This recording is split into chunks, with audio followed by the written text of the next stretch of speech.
देखो last class तक तुम लोग समझा था अकाउंटिंग प्रोसेस, एंड अब हम लोग मूव ऑन करने वाले अकाउंटिंग प्रोसेस में फर्दर पार्ट में, एंड द फर्दर पार्ट जो अपना होगा दैट इज हम लोग स्पेसिफिकली मूव ऑन करेंगे डबल एंट्री सिस्टम में। ठीक है, तुम लोग सिंस ऑलरेडी पढ़ा हुआ है, थोड़ा फास्ट ट्रैक में मूव ऑन करेंगे।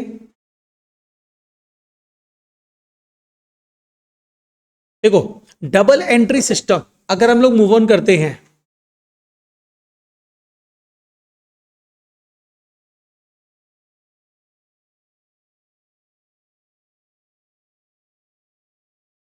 शायद हम लोग डबल एंट्री सिस्टम होता क्या ये एक बार डिस्कस किए थे।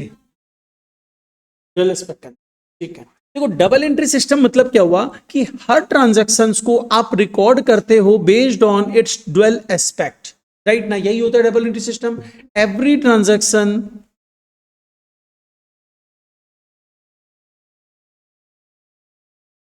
is recorded in books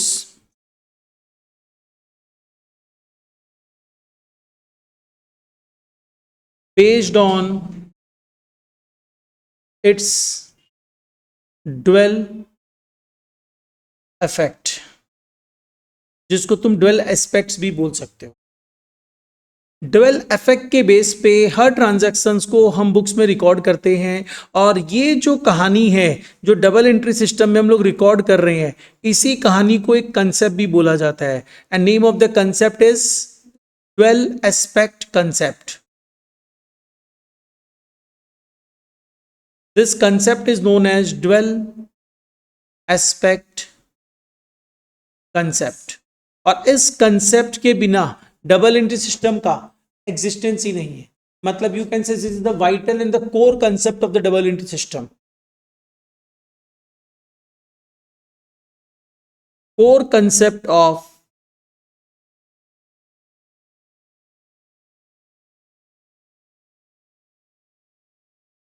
double entry system.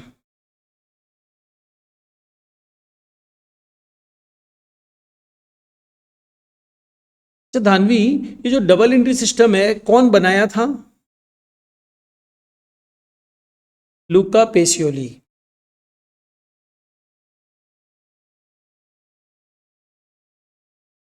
ये इसको डबल एंट्री सिस्टम के कंसेप्ट को ओरिजिनेट किया था, तो that is why you can say father of the double entry system या originator of the double entry system, तुम इसको बोल सकते हैं। अब क्वेश्चन ये आता है, ये तुम लोग सिर्फ डबल एंट्री सिस्टम के बारे में समझे। अब क्वेश्चन, डबल एंट्री सिस्टम में जब रिकॉर्डिंग करेंगे तो रिकॉर्डिंग कैसे करेंगे, राइट? तो recording means double entry system में रिकॉर्डिंग का मतलब क्या होता था? जर्नल। ठीक है, how to record transactions in the books. तो नेक्स्ट आ जाओ, हाउ टू रिकॉर्ड। देखो ये हम लोग जो चीज डिस्कस करने जा रहे हैं तुम लोग सबको पता होगा,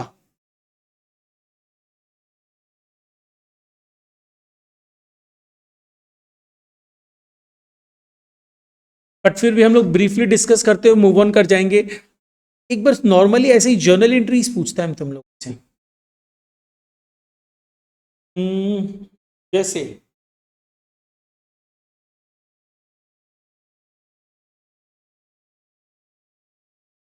अमन तुम बता, amount transferred from saving bank account to current account. Amount transferred from saving bank account to current account. चलो देखो, how to record transactions in the books मतलब क्या हुआ, हम सबसे पहले एक बुक मेंटेन करेंगे, उस बुक में ट्रांजैक्शंस को रिकॉर्ड करेंगे, and the name of the book is journal. पहले उसके बारे में ही थोड़ा सा समझते हैं। Journal,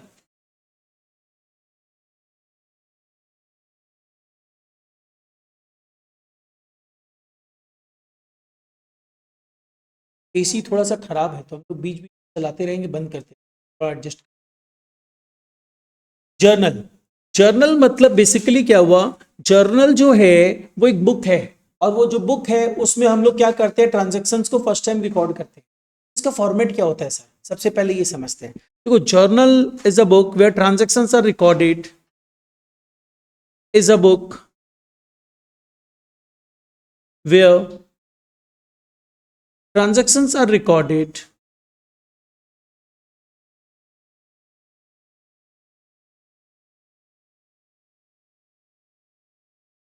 for the first time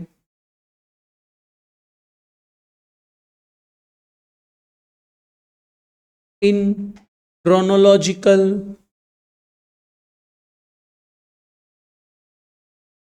order. Journal is a book where transactions are recorded for the first time in chronological order. Now question comes to दानवी, ये chronological order का मतलब क्या होता है?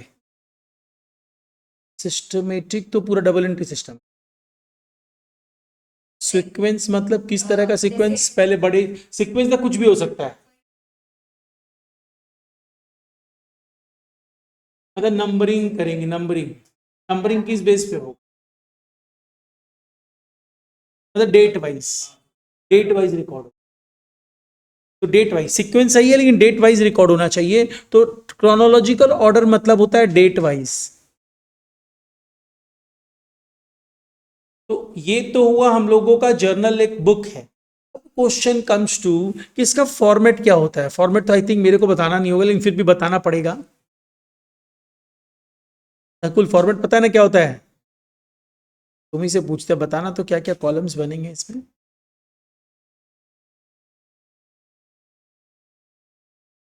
बताओ. ओके, पहला कॉलम डेट, ठीक है.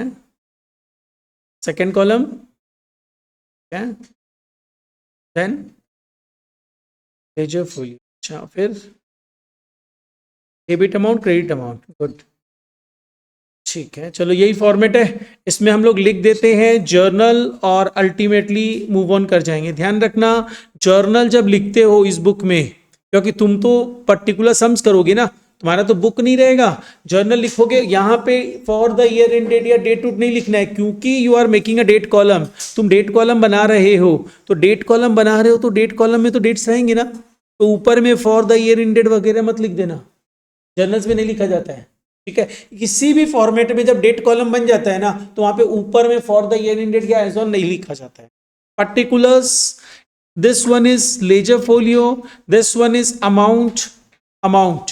एक डेबिट अमाउंट होगा, एक क्रेडिट अमाउंट होगा. ठीक है. अब क्वेश्चन ये आता है, खाली एक बात मेरे को बताओ, और तो इसमें कुछ है नहीं. एक बात ये है कि ये जो लेजर फोलियो कॉलम हमें दिख रहा है, इस लेजर फोलियो का मतलब क्या होता है? Jain, ledger folio LF column का मतलब क्या होता है?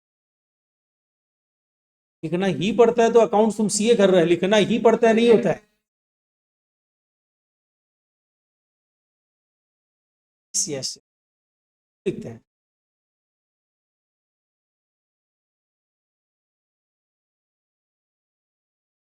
थोड़ा सा ठीक से बता, शायद सही बता रहा था. क्यों लिखते थे वो नोट नंबर?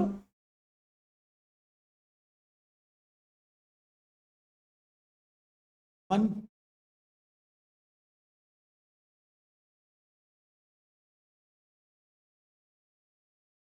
यस, ढूंढ सके. Reference for checking. जैसे अब तुम यहाँ पे क्या है ना, यहाँ पे कोई एंट्री लिखा, तो वो जो एंट्री लिख रहा है वो तो अकाउंट है ना. तुम लोग तो कॉमर्स स्टूडेंट है, लेजर भी बनाया है, तो वो लेजर पेज, लेजर के बुक में कौन से पेज नंबर में उसकी पोस्टिंग है, अगर ऑडिटर चेक करेगा तो कैसे चेक करेगा?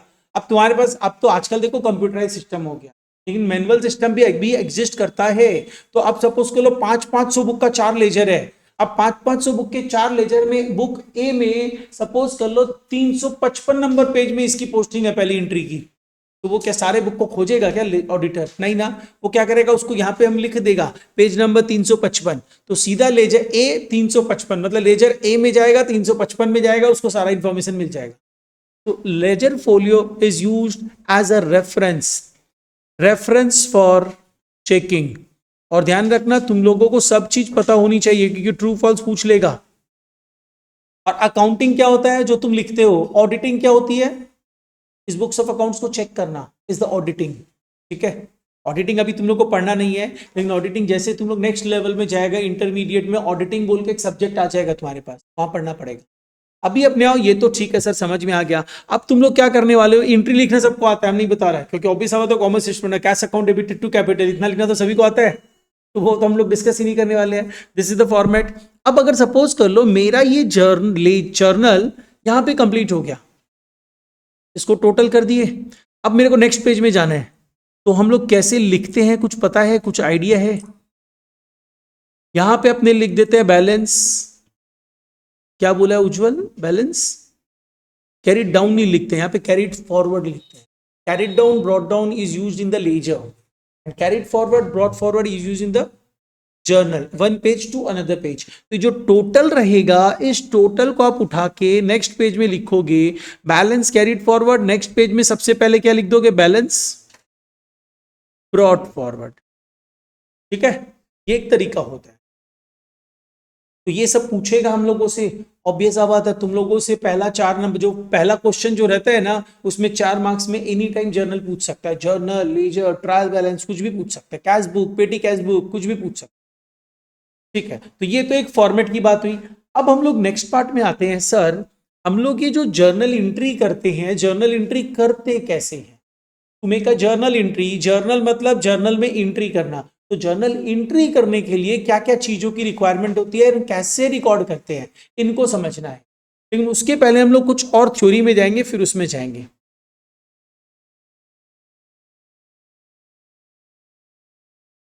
हाँ, ले लीजिए, वाला ले लिया।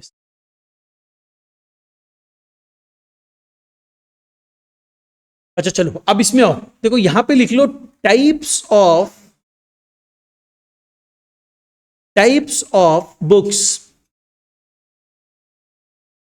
इन फाइनेंशियल अकाउंटिंग। फाइनेंशियल अकाउंटिंग में आप कौन कौन सी बुक्स यूज करते हो? फाइनेंशियल अकाउंटिंग में कौन कौन सी बुक्स यूज करते हो, कोई बताएगा? फाइनेंशियल अकाउंटिंग में कौन कौन सी बुक्स यूज होती है? कैश बुक, ये तो तुम छोटा छोटा नाम बता दिया, मतलब एक मेजर हेडिंग बता, कोई anyone? Ujjwal? there are two types of books which is used in financial accounting. One is principal book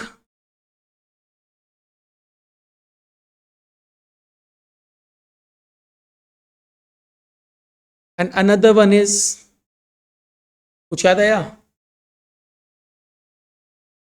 Subsidiary books.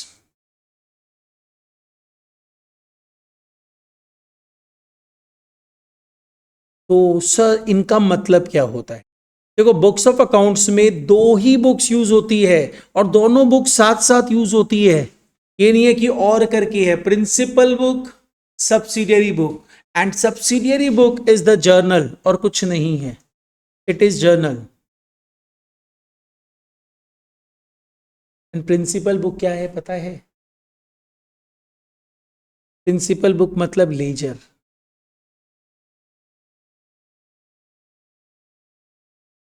Principal book मतलब लेजर, सब्सिडियरी बुक्स मतलब जर्नल्स, मतलब बुक्स ऑफ अकाउंट्स में सिर्फ journal and laser ही होते हैं। लेकिन ये जो सब्सिडियरी बुक है, सब्सिडियरी बुक को हम सब डिवाइड करते हैं, that is why it is known as a subsidiary book. Journals को सब डिवाइड किया जाता है। क्यों सब डिवाइड किया जाता है? क्योंकि हमारे पास बहुत सारे ट्रांजैक्शंस होते हैं, हम एक ही जगह सारे ट्रांजैक्शंस को नहीं लिख सकते हैं। फॉर दैट पर्पस जो नकुल बोलने जा रहा था वैसा कुछ अपने करते हैं।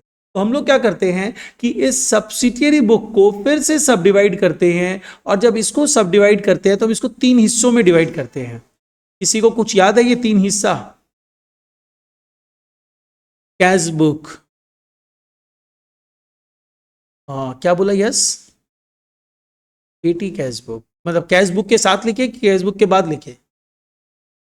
बाद में लिखे। कैश बुक का एक पार्ट होता है petty cash book. One part is the cash book to record the cash transactions. हम लोग जो first time cash transactions record करने के लिए जो बुक मेंटेन करते हैं, the book is known as the cash book. अब क्या होता है ना, मेरा बड़ा ऑर्गेनाइजेशन है, तो मेरा बड़ा ऑर्गेनाइजेशन है, तो उसमें क्या हुआ, मेरा जो कैशियर है वो ये यस जैन है, तो ये बोलता है कि सर हम चाय पानी का खर्चा भी हम रिकॉर्ड करेंगे। क्या करेगा तुम? तो हम लोग बोले ठीक है मत करो। तो हम लोग क्या किए, इस यस को एक और कैशियर अपॉइंट किए, ये छोटा मोटा खर्चा रिकॉर्ड, ये खुश है, बोला ठीक है सर हम कर देंगे। तो बेसिकली क्या हुआ कि ये छोटा मोटा खर्चा रिकॉर्ड करना, मतलब डेली के बेसिस पे जो चाय पानी का खर्चा होता है, ये क्या रिकॉर्ड कर रहे हैं? डेटा से कलेक्शन, डेटर्स को पेमेंट, एसेट्स का परचेज, कैपिटल इंट्रोडक्शन, बड़ा बड़ा अमाउंट ये रिकॉर्ड कर रहे हैं। जो डेली का छोटा मोटा खर्चा होता है वो ये यस रिकॉर्ड। तो इस यस को इंफॉर्मेशन देना पड़ेगा किसको? उस यस जैन को। क्या इंफॉर्मेशन? सर आपने इतना पैसा दिया था, इस मंथ इतना खर्चा हो गया, इतना बचा हो। तो ये जो बंदा रहेगा, ये जो यस जो है, सेकंड यस जो है, वो बेसिकली क्या है, छोटा कैशियर है, छोटे मोटे खर्चों को रिकॉर्ड करने के लिए उसको बोला जाता है पेटी कैशियर। और ये जो बुक मेंटेन करता है, the book is known as the petty cash. Cash book का ही पार्ट है, ठीक, अलग नहीं है। बेसिकली हम लोग जर्नल्स मतलब पहले ही समझ चुके हैं, वो बुक जहां पे ट्रांजेक्शन को फर्स्ट टाइम रिकॉर्ड किया जाता है क्रोनोलॉजिकल ऑर्डर में। सब्सिडियरी बुक्स मतलब जर्नल्स एंड नथिंग एल्स। मतलब cash book means cash transactions first time यहाँ पे रिकॉर्ड किए जाते हैं। इसके बाद क्या बुक्स में कैसी ट्रांजैक्शंस होते हैं? याद करो, हम लोग डिस्कस किए थे, there are two types of transactions, one is the cash और another one is credit. Very good. अब कैश ट्रांजैक्शंस तो कैश बुक में आ गया, कुछ भी कैश ट्रांजैक्शंस तो कैश बुक में आएगा। अब क्रेडिट ट्रांजैक्शंस जो बचा वो कहां पे आएगा? Day books, sales book. Sales book का थोड़ा बड़ा हेडिंग हो जाएगा डे बुक्स। अब डे बुक्स में सब डिविजन हो जाएगा, sales day book, purchase day book, sales return day book, purchase return day book, और तो कुछ है? देखो ये यश बोल रहा है। अब भी तो तुम बोला कि सर है, नहीं बोला ऐसा? नकुल, ज्वल, बिल्स रिसीवेबल बुक और बिल्स रिसीवेबल पेएबल बुक कहां चला गया? लोग 11-12 में किया नहीं है, लेकिन बुक तो होता है, अब तो पूछ सकता है। There are 6 types of day books: sales day book, purchase day book, sales return day book, purchase return day book, bills receivable book, bills payable book. These are the day books. अब day books में क्या record करोगे? सारा credit transactions. तो भाई ये next third column हम किसके लिए बना दिया? उसमें क्या रिकॉर्ड करेंगे? रिकॉर्ड क्या करेंगे? जनरल प्रॉपर वो तो तुम बता दिए, जनरल प्रॉपर एक डिवीजन होता है, क्या रिकॉर्ड? Bad debts. तुम एग्जाम्पल दे रहे हैं। एडवांस रिसीव्ड कैश ट्रांजेक्शन है, कैश बुक में आ जाएगा। यहाँ कैश में कुछ भी नहीं है। देखिए होता क्या ना, पहला कैश बुक में कैश ट्रांजेक्शन, दूसरा डे बुक्स। तुम डेली बेसिस पे जो ट्रांजेक्शन्स करेगा वो क्या चीज का होगा? क्या हो? अरे तुम्हारा बिजनेस जो इन्वेंट्री रिलेटेड ही होगा, परचेज सेल यही सब होगा, और तुम चाहेगा डेली हो, मेरा सेल हर मिनट में हो, तुम तो यही चाहेगा। तो बेसिकली डेली बेसिस पे जो ट्रांजेक्शन होंगे गुड्स के होंगे, जिसमें तुम डील करता है। तो always remember one thing, day books मतलब all credit transactions relating to goods in trade. जिस गुड्स में तुम डील कर रहे हो उससे रिलेटेड सारे क्रेडिट ट्रांजेक्शंस यहाँ पे रिकॉर्ड हो, जिस गुड्स में तुम डील कर। सपोज करो you are dealing in the furniture, तो फर्नीचर इज योर गुड्स। अब फर्नीचर जो भी परचेज सेल करेगा, क्रेडिट में खरीदा तो डे बुक में, और अगर कैश में खरीदा तो कैश बुक में। अब हम फर्नीचर जो खरीदा अपने ऑफिस के डेकोरेशन के लिए खरीदा, बेचने के लिए नहीं खरीदा, तो वो फर्नीचर है, वो गुड्स नहीं है। क्रेडिट में खरीदा, कहां पे आएगा? डे बुक में नहीं आ सकता है, बिकॉज हम गुड्स नहीं खरीद रहे हैं, हम एसेट खरीद रहे हैं। तो कहां रिकॉर्ड करेंगे? कैश बुक में है ही नहीं, क्योंकि हम तो क्रेडिट में खरीद रहे हैं। कैश बुक में तो कैश ट्रांजेक्शन आएगा। तो तीसरे बुक में आएगा, that is a journal proper, special journal. मतलब रेसिडुअल ट्रांजेक्शंस जो cash book and day books में नहीं आ पाते हैं, वो सारे ट्रांजेक्शंस को आप कहां डालते हो? जर्नल प्रॉपर में। ठीक है, तो यहां पे आ जाओ, कैश बुक टू रिकॉर्ड। यहां पे नीचे थोड़े से इंफॉर्मेशन भी लिख देंगे, कैश बुक क्यों बनाई जा रही है। टू रिकॉर्ड कैश ट्रांजेक्शंस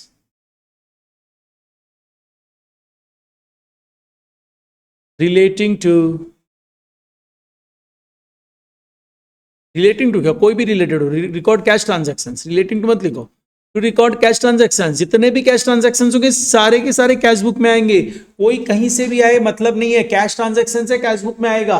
अब क्वेश्चन कम्स टू, हम लोग याद है समझे थे कि हम लोग जो भी बुक्स में रिकॉर्ड करते हैं, भाई आप रिकॉर्ड करने जा रहे हो बुक्स में, तो बुक्स में जब रिकॉर्ड करने जा रहे हो तो रिकॉर्ड तो कैसे करोगे? With the help of the source document. Cash book के लिए सोर्स डॉक्यूमेंट क्या होंगे? किस डॉक्यूमेंट को देखते हुए कैश बुक में रिकॉर्ड होगा? कैश मेमो और कैश रिसीप्ट। जो भी कैश ट्रांजैक्शंस के लिए होते हैं, cash memo, cash receipt, voucher, these are the documentary evidence, जिसके बुक में जिसके बेसिस पे कैश बुक में रिकॉर्डिंग होगी। तो यहां पे हम लोग लिख के रख लेते हैं छोटा सा।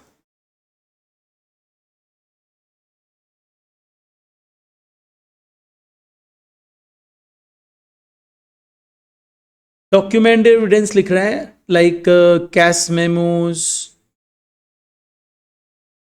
वाउचर्स, कैश रिसिप्ट्स, सिर्फ रिसीव भी चलेगा, कैश रिसीव हम लोग लिख दिए। ठीक है, तो ये तो बेसिकली एक छोटा सा पार्ट हम लोग डिस्कस कर लिए कि ये सब है। अब इन सब के बेसिस पे रिकॉर्डिंग होगा, मतलब तेरे को कैश मेमो दिखेगा तब तुम रिकॉर्ड करेगा, नहीं तो नहीं करेगा। ठीक है, तो ये कैश बुक में रिकॉर्ड करने के लिए है। अब क्वेश्चन यहां था कि sir next part is a day book. Day book, day book में हम क्या रिकॉर्ड कर रहे हैं? Credit transactions relating to goods in trade, credit transactions relating to goods in trade.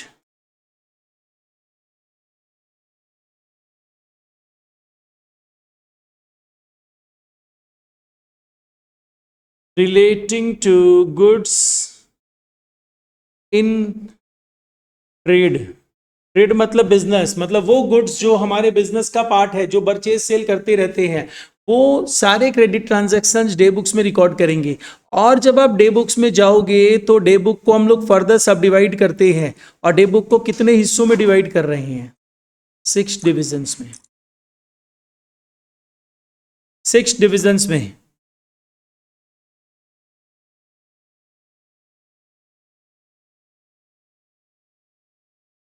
Cash book का डिवीजन नहीं, वो पेटी कैश बुक है, वो अपने अलग से कैश बुक के साथ ही समझेंगे, कुछ अलग नहीं है।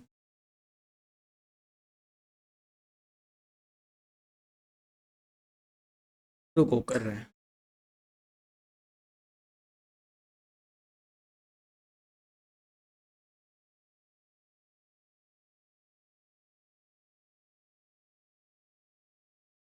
चलो नेक्स्ट इसमें आओ। इसमें सबसे पहले हम लोग क्या लिख रहे हैं? Purchase day book. Next one is sales day book. Next one is purchase return day book. अच्छा, परचेज रिटर्न डे बुक को, रिटर्न डे बुक है ना, तो उसको हम और कोई नाम से भी जानते हैं क्या धानवी?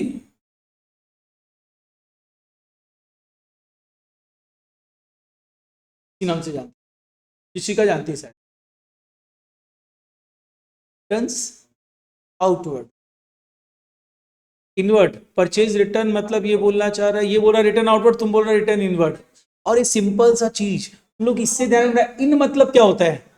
अंदर आना। आउट मतलब क्या होता है? बाहर जाना। तो परचेज किया हुआ गुड्स अंदर आएगा क्या? बाहर जाएगा, तो रिटर्न्स आउटवर्ड। सही बोला तुम, रिटर्न्स आउटवर्ड। और सेल्स रिटर्न, रिटर्न्स इनवर्ड। तो यहां पे परचेज रिटर्न डे बुक को ध्यान रखना, हम लोग रिटर्न आउटवर्ड भी बोलते हैं।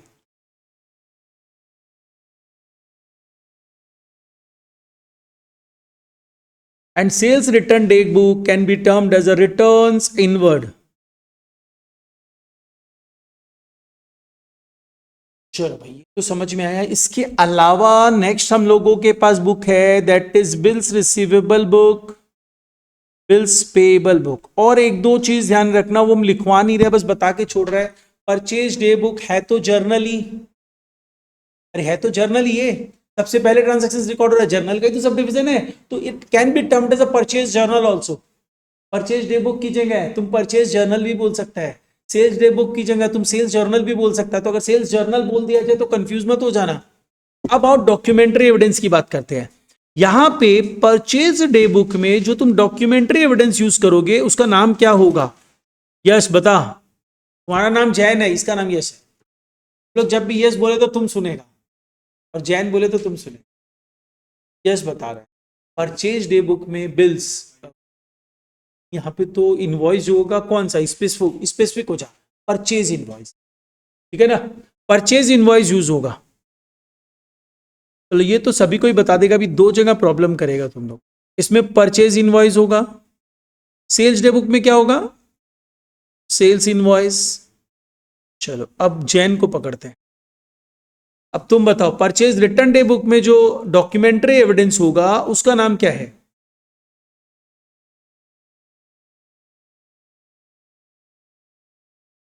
तो पता लगाओ।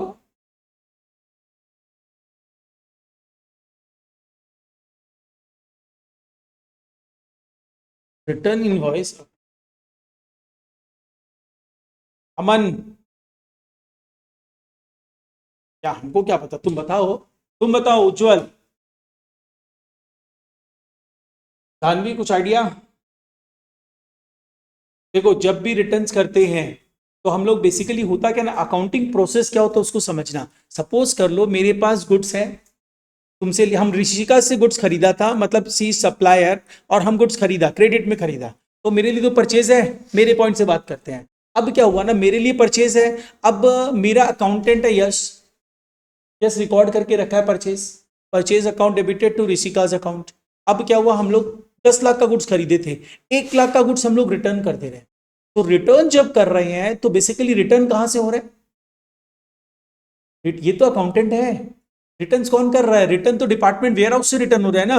तो वेयर हाउस से जब रिटर्न हो रहा है, तो रिटर्न होते समय जैसे ही गुड्स रिटर्न होता है, वहां पे बेसिकली क्या होता है, दो तीन कॉपी बनती है, तीन बेसिकली डॉक्यूमेंट बनते हैं। वो डॉक्यूमेंट क्या होता है, वो डॉक्यूमेंट ये होता है कि वो अकाउंट्स डिपार्टमेंट को बताता है, और जो सप्लायर है उसको बताया जाता है कि देखिए हम आपको गुड्स रिटर्न कर रहे हैं, और गुड्स रिटर्न करते समय हम आपके अकाउंट को डेबिट कर देंगे, आप भी अकॉर्डिंगली हमारे अकाउंट को क्या करिए, क्रेडिट कर दीजिए।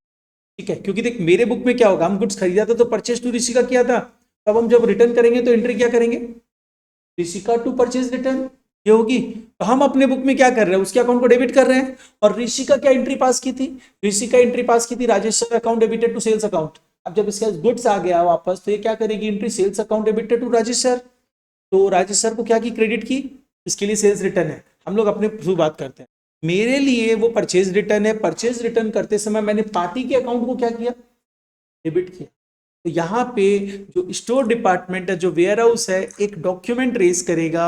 Name of the document is debit note, debit note.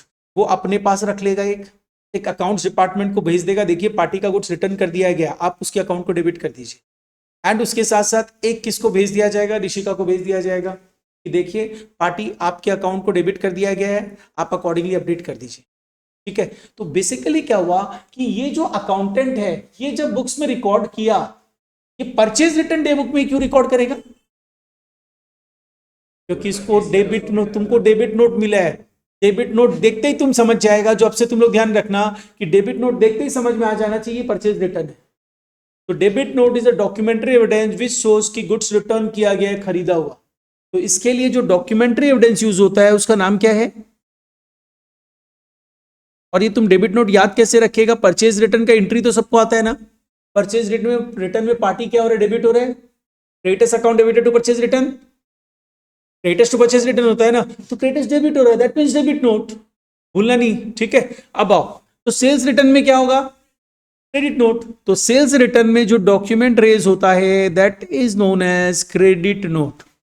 चलो ये हो गया सर। बिल्स रिसीवेबल और बिल्स पेबल में ये तो इटसेल्फ में बिल है, ये तो इटसेल्फ में बिल है, तो ये तो खुद ही अपने आप में सोर्स डॉक्यूमेंट है। ठीक, तो ये बिल ही रखो, इसमें और कुछ नहीं लिखना है। These are the source document जिसके बेसिस पे इन सारी बुक्स में रिकॉर्डिंग होती है। तो ये सारी बुक्स होती है डे बुक्स। अब इसके बाद नेक्स्ट पार्ट अपने आते हैं, that is journal proper, journal proper, journal proper.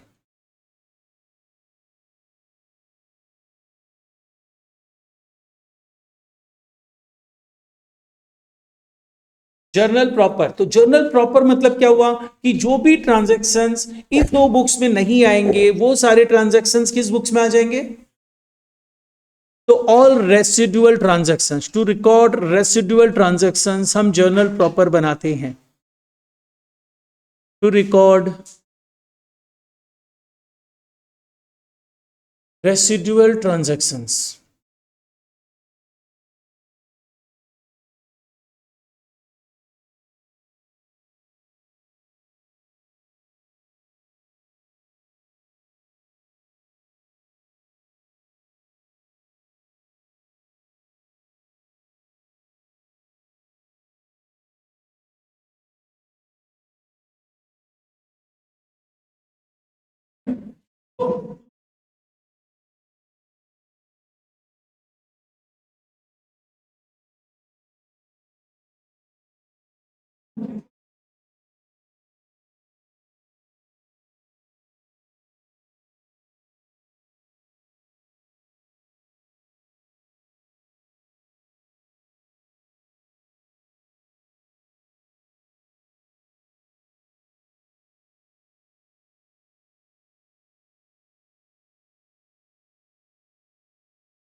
Part है इसका, नेक्स्ट वीक में मिल जाएगा सब कुछ। अकाउंट्स का 3 स्टडी मेट है, ब्रह्मास्त्र, सुदर्शन चक्र और रामबाण, तीनों देंगे तुम। वो तेरे पास तो है ना? वो पहले एक बार क्लास 12th में ये स्टार्ट कर दिया था पढ़ना, और अभी तक 12th में पूरा पढ़ता रहता फाउंडेशन के लिए, तो अभी मई में ये एग्जाम देता और इतना हंसी खुशी देता, पास हो जाता है ना। बट होता नहीं है वो।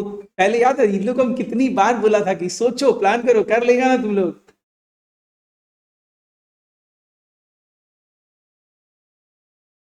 ये 1 महीना में उसी समय से चलता रहता, तो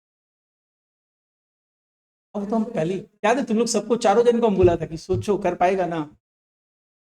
चलो ठीक है, हम लोग क्या कर रहे हैं, जितने भी रेसिडुअल ट्रांजैक्शंस हैं वो सारे रेसिडुअल ट्रांजैक्शंस अपने रिकॉर्ड करते हैं किसमें, जर्नल प्रॉपर में। फॉर एग्जांपल रेसिडुअल ट्रांजैक्शंस मतलब क्या होगा, जैसे एक बच्चा भी थोड़ा देर पहले बोला था ना, bad debt.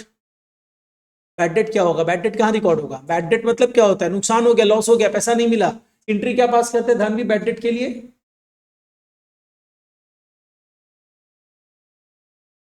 To bad date.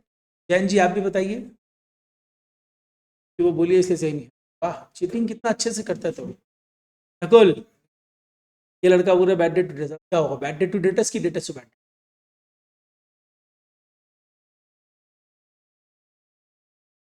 इस पे विश्वास कर लेता, कम से कम तुम सही तो हो जाता। बैड डेट टू डेटस होता है, ठीक है, तो bad debt to debts cash transactions है नहीं, credit transactions relating to goods and trade है नहीं, तो कहां पे आएगा, जनरल प्रॉपर में आएगा। डेप्रिसिएशन चार्ज करते हैं, डेप्रिसिएशन क्या है, कैश ट्रांजैक्शन है नहीं, credit transactions relating to goods and trade है नहीं, तो कहां पे आएगा, रिकॉर्ड तो करना पड़ेगा बुक्स में, जर्नल प्रॉपर में रिकॉर्ड। ये सारी चीजें होती है जो जर्नल प्रॉपर में रिकॉर्ड, ठीक है। तो अब अपने आ जाओ, ये सारा तो अपने समझ लिए कि ये सब है, और प्रिंसिपल बुक्स मतलब क्या होता है, प्रिंसिपल बुक्स मतलब लेजर होता है और कुछ नहीं। अब हम लोगों को थोड़ा बहुत मूव ऑन करना है जर्नल एंट्रीज वाले पार्ट में। तो नेक्स्ट अपने आते हैं, जर्नल का फॉर्मेट तुम लोगों ने समझा, ledger folio is used as reference for checking. अब जर्नल एंट्री जो करते हैं उसके लिए क्या करना है, इसमें आओ, हाउ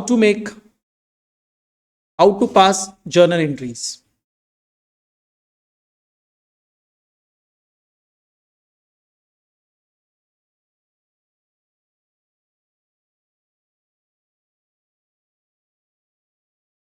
जर्नल एंट्रीज कैसे पास करोगे, तो देखो, अगर तुम जर्नल एंट्रीज मतलब क्या होता है, बुक्स में रिकॉर्ड करना, किस बुक में, जर्नल में, for the first time record करना is the journal entry. Already journal का मतलब तुम लोग समझ चुका है। अब क्वेश्चन कम टू सर, हम लोग जर्नल्स में रिकॉर्ड करना समझेंगे, मतलब एंट्री बनाना सीखेंगे। तो जब एंट्री बनाने जाओगे ना, तो सबसे पहले तुम्हारे पास क्या होता है ना, क्या एक पार्ट आता है, तुमको 3-4 चीजें चाहिए। नंबर 1 अकाउंट चाहिए, नंबर 2 साइन चाहिए, साइन मतलब सिग्नेचर नहीं, डेबिट और क्रेडिट क्या किया जाए ये पता होना, ठीक है। और ये 2 चीज को लेके तुम जर्नल एंट्री पास कर सकते हो। देखो, what is an account, account क्या होता है, एक वेरिएबल होता है, variable to record in books, books में लिखने के लिए जो वेरिएबल यूज करेंगे उसको अकाउंट बोला जाता है। एंड डेबिट क्रेडिट साइन होते हैं, ये बेसिकली डबल इफेक्ट के लिए, डुअल एस्पेक्ट दिखाने के लिए हम लोगों को डेबिट एंड क्रेडिट को यूज करना पड़ता है। Dual aspect of the transaction को शो करने के लिए आपको डेबिट और क्रेडिट यूज करना पड़ता है। एंड वेरिएबल, जैसे अपने क्लासरूम में स्टूडेंट दिखाई दे रहे हैं ना, बुक्स ऑफ अकाउंट में सिर्फ अकाउंट ही अकाउंट दिखाई देते हैं, वो अकाउंट क्या है तो पता होना चाहिए। Which account should be debited, which account should be credited, हो गया जर्नल एंट्री, कुछ नहीं है, इतना ही करना है। तो अब इसको समझने के लिए कि अकाउंट क्या है और which sign to be used, तुमको समझना पड़ेगा कि कितने अप्रोचेस हो सकते हैं। ये जो है ना, जर्नल एंट्री पास करने के लिए तुम वेरियस अप्रोच यूज कर सकते हो। तो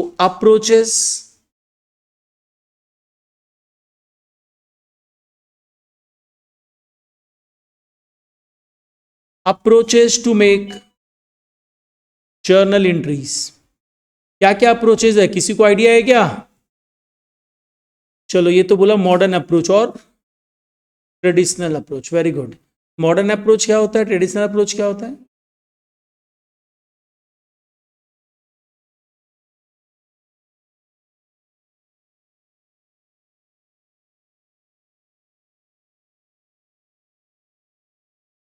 तो मॉडर्न अप्रोच बता दिया, और ट्रेडिशनल अप्रोच पता है तुमको, ठीक है। चलो देखो, अब अपने आते हैं यहां पे, हम लोग ले रहे हैं दो अप्रोच है। One is the traditional approach. Traditional approach मतलब पुराना अप्रोच, और ट्रेडिशनल अप्रोच इसको नाम इसलिए दिया जाता है ये ट्रेडिशन में है। तो ट्रेडिशन जो होता है वो ऑलवेज फॉलो किया जाता है। तो ट्रेडिशनल तो तुम फॉलो कर ही सकते हो, ठीक है। हम ट्रेडिशनल को थोड़ा सा अपग्रेड करके मॉडर्न बना दिए। You can use modern also, answer same ही है, सोच का तरीका अलग होगा। सोच है ट्रेडिशनल या मॉडर्न सोच है, तुमको एंट्री पास करते समय दिखाई नहीं देगा कि मॉडर्न अप्रोच से एंट्री बना है कि ट्रेडिशनल अप्रोच से एंट्री बना है। ये तुम्हारी सोच है, ठीक है। तो ट्रेडिशनल अप्रोच तुमको क्या बताएगा, तुमको दो चीज बताएगा। अकाउंट क्या होते हैं, डेबिट क्रेडिट किसको करना है, बस अप्रोच का यही काम है। तो तुमको आइडेंटिफाई कर देगा, देखो इस अकाउंट को ये बोलते हैं, कर दिया। अब बोले देखो इस अकाउंट को डेबिट करेंगे, इस अकाउंट को क्रेडिट करेंगे, इतना ही बताएगा, और ये बताते ही तो एंट्री बन जाएगी, ठीक है। तो अब अपने आते हैं ट्रेडिशनल अप्रोच में, सबसे पहले we define account. Traditional approach में अकाउंट को डिफाइन करने जा रहे हैं। तो ट्रेडिशनल अप्रोच में अगर हम अकाउंट को डिफाइन करते हैं, तो अब हम यहां पे बेसिकली पहले दो पार्ट में आते हैं। Number one, personal account. पहले तो दो होता है, रुक जा हम बताते हैं, तुम जो तीन बोला उसमें आएंगे, रुक जा। नॉर्मली अकाउंट को A/C से लिखा जाता है, ठीक है, दिस इज एब्रीविएशन। एक होता है पर्सनल, एक होता है इम्पर्सनल। तुम लोग ना जो कुछ कुछ चीज तुम लोग का जो छूटा हुआ है ना, वो सारा चीज यहाँ पे क्लियर हो जाएगा। जैसे अभी तुम बोला दो होता है ना सर, नहीं तीन होता है ना, हम लोग यहाँ पे समझेंगे दो होता है, दो को फिर डिवाइड करेंगे। बुक्स ऑफ अकाउंट्स में क्या होंगे, हम लोग किसके साथ डील करेंगे, ह्यूमन रिसोर्स तो होंगे ही ना, डेटस होगा, क्रेडिटर्स होगा, इंप्लॉई होंगे, हम उनके साथ तो डील करेंगे ही, तो पर्सनल अकाउंट तो होगा ही होगा। पर्सनल के अलावा अदर थिंग्स भी होंगी, फर्नीचर भी होगा, एसी भी होगा, फैन भी होगा, सब होगा ना, गुड्स भी होगा, वो तो नॉन लिविंग थिंग है ना। तो लिविंग और नॉन लिविंग, लिविंग मतलब पर्सनल, नॉन लिविंग मतलब इम्पर्सनल। अब नॉन लिविंग में हम लोग दो पार्ट में डिवाइड करेंगे। वन इज ऐसी चीजें जो रियल होंगी, और ऐसी चीजें जो रियल नहीं होंगी। रियल अकाउंट, नॉमिनल अकाउंट, हो गया यस तीन डिवीजन, ये तीन डिवीजन। तो बेसिकली सिंस काम में तो रियल पर्सनल नॉमिनली लगता है, तो लोग ऐसे याद रख लेते हैं, बट एक्चुअली में it is a division of the impersonal. And personal account का मतलब क्या होता है, देख, पर्सनल अकाउंट का मतलब होता है name of any person, name of any person, whether वो लिविंग हो, नॉन लिविंग हो, कोई भी हो, आर्टिफिशियल हो, नेम अगर है तो इसका मतलब क्या हो गया, पर्सनल अकाउंट। फॉर एग्जाम्पल यहाँ पे पर्सनल अकाउंट भी तीन कैटेगरी में डिवाइड होता है। यस, ये कौन सा नाम है, नेचुरल पर्सन का नाम है। नेचुरल पर्सन होता है जिसका बर्थ होता है, राइट। अब अपने आते हैं next part is the artificial person. Artificial personal क्या होगा जैन, जैसे एग्जांपल दो, तो नाम है किसी का टेबल चेयर, तुम ये टेबल ऐसे बोलेगा, हाँ। तुम लोग का स्कूल बोल दो ना, आर एन सिंह ना, आर एन सिंह क्या है, नाम ही तो है। तो आर एन सिंह तो एक नाम है, बट आर एन सिंह जो नाम है, क्या उसको सर्दी खांसी हो जाएगा आर एन सिंह को, मतलब नाम है लेकिन नॉन नेचुरल पर्सन है, दैट इज आर्टिफिशियल पर्सन। अब एक और पर्सनल अकाउंट होता है जो किसी का नाम भी नहीं होता, लेकिन वो किसी के नाम को रिप्रेजेंट कर, that is known as the representative personal. ये एमसीक्यू में पूछता रहता है।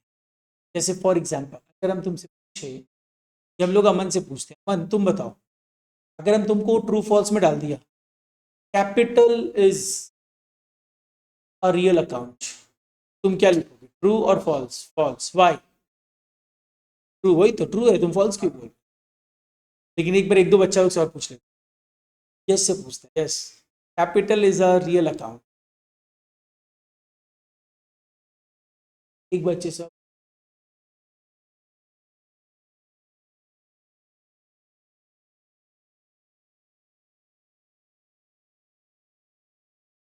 कैपिटल तो लाइबिलिटी होता है, कैपिटल लाइबिलिटी तो होता है, ट्रू हो गया।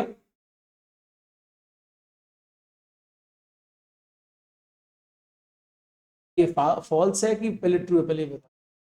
फॉल्स है, क्योंकि ये ओनर के नाम को रिप्रेजेंट, एसेट्स दिखा। रियल अकाउंट कब से होने लगा? क्या रियल का मतलब क्या होता है? विच एग्जिस्ट इन रियल, मतलब assets are the real account. मेरे को बोलना चाहिए था, उसको बोल के क्या फायदा होगा? Assets are the real account. Capital personal account है, कैपिटल किसी का नाम नहीं होता है, लेकिन कैपिटल किसको रिप्रेजेंट करता है? फर्म के नाम को, फर्म के नाम को नहीं, ओनर के नाम को। मेरे कैसे एक ही बात हुआ? फर्म का नाम तो रिलायंस इंडस्ट्री के नाम को थोड़ी रिप्रेजेंट करेगा। तो बेसिकली हाँ, सेपरेट लीगल एंटिटी है। तो बेसिकली क्या हुआ कि ध्यान रखना, capital is a representative personal account. Similarly drawings is also representative personal account, मतलब पर्सनल अकाउंट। अब चलो नेक्स्ट पार्ट में आते, ये नकुल बताएगा। Nakul, outstanding salary is a nominal account, is it true और फॉल्स? ट्रू। जैन, फॉल्स। ये ट्रू है? हाँ, तुम क्या कर रहा, हाँ या ना? फॉल्स, क्यों फॉल्स? तो तुमको पता ही नहीं है, तुम कैसे बोला कि फॉल्स?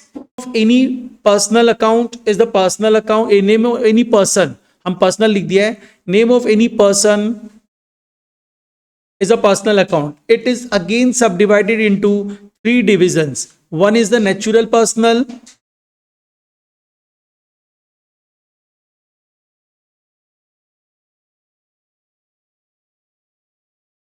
artificial personal,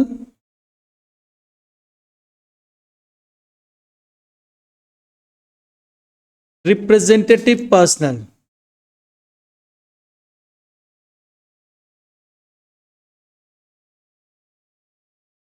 तो बेसिकली हम लोग इसको तीन पार्ट्स में डिवाइड कर रहे हैं। अब अपने आते हैं नेचुरल पर्सनल में, एक एग्जांपल डाल लेते हैं। इसमें एग्जांपल क्या डालें? बता रहे, एक मिनट रुक। तेरा स्कूल का नाम RNC, SBI, state bank of India, ठीक है। रिप्रेजेंटेटिव पर्सनल में क्या आ जाएगा? अभी तो एग्जांपल में डाल दे रहा है capital, drawings, outstanding expenses, prepaid expenses, etc. These are all ये पर्सनल अकाउंट। अब आओ sir real account. Real account मतलब क्या हुआ? You can say assets are the real account, assets and properties are real account.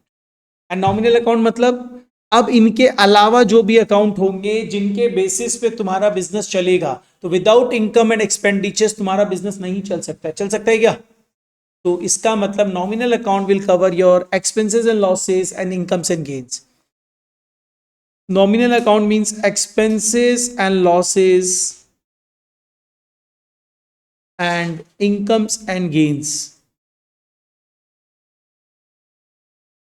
अच्छा, अब तुम लोगों का एक छोटा सा होमवर्क अराइज हो जाए। होमवर्क इज, तुम लोग को मेरे को यह बताना है एक्सपेंसेस एंड लॉसेस में क्या डिफरेंस होता है, इनकम्स एंड गेन्स में क्या डिफरेंस। एक्सपेंसेस एंड लॉसेस में डिफरेंस होता है, एक्सपेंस और लॉस में डिफरेंस होता है। Differentiate between expenses and losses, differentiate between incomes and gains. आराम से एग्जांपल दिया, मतलब क्या? तो गूगल बाबा से पूछ लेना।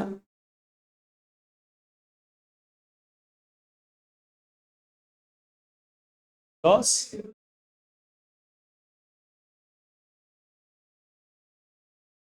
देखो लॉस हम लोग इंकर करते हैं, नहीं एक्सपेंसेस इंकर करते हैं, सॉरी एक्सपेंसेस इंकर करते हैं और लॉसेस ऑकर होता है।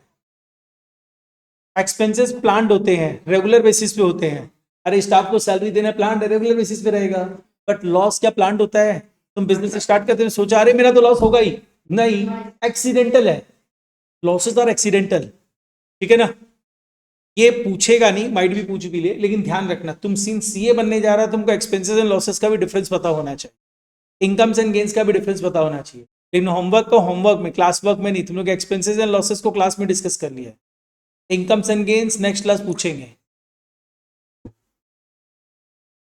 इनकम्स एंड गेन्स होमवर्क है, तुम लोग बताएगा difference between incomes and gains. चलो नेक्स्ट आओ, यहां तक कोई दिक्कत नहीं है। तो ट्रेडिशनल अप्रोच बताया, अकाउंट तो यही होते हैं, real personal nominal.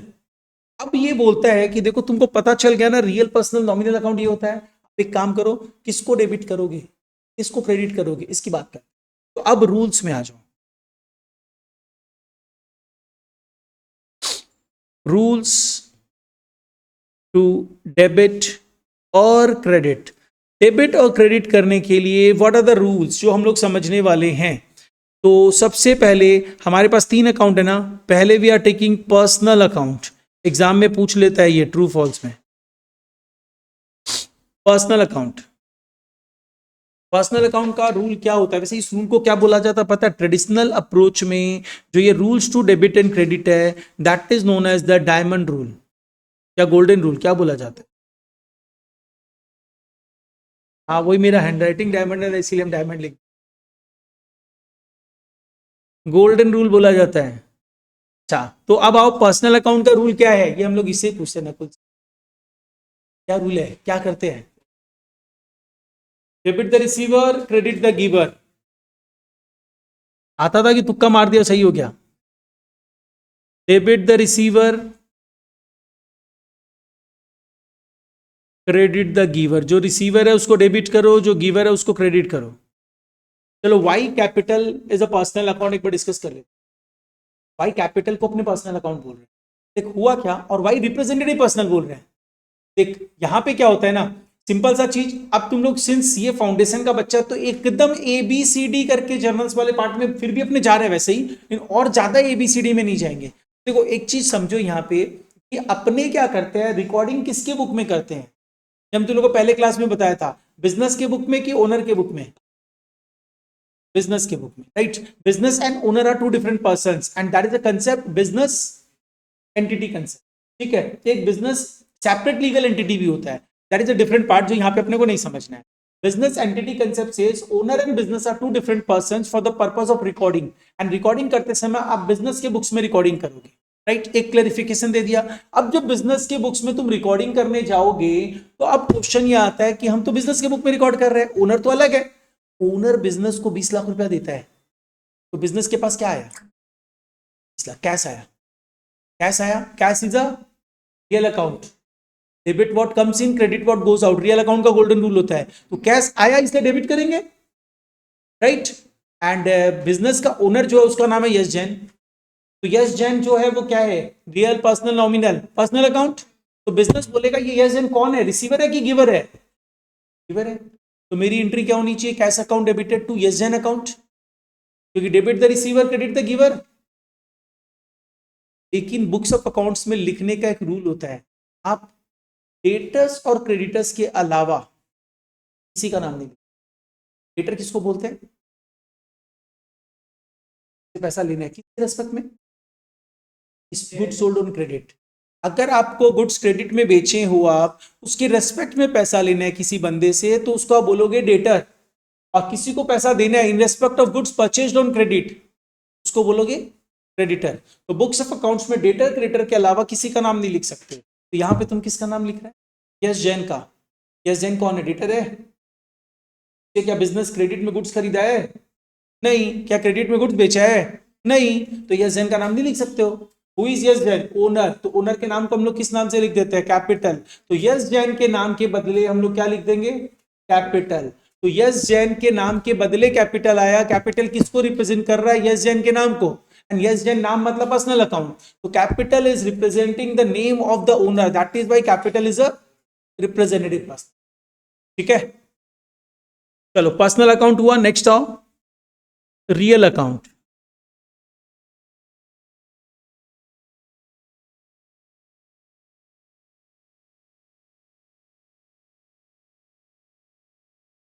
Real account, real account का गोल्डन रूल क्या होता है?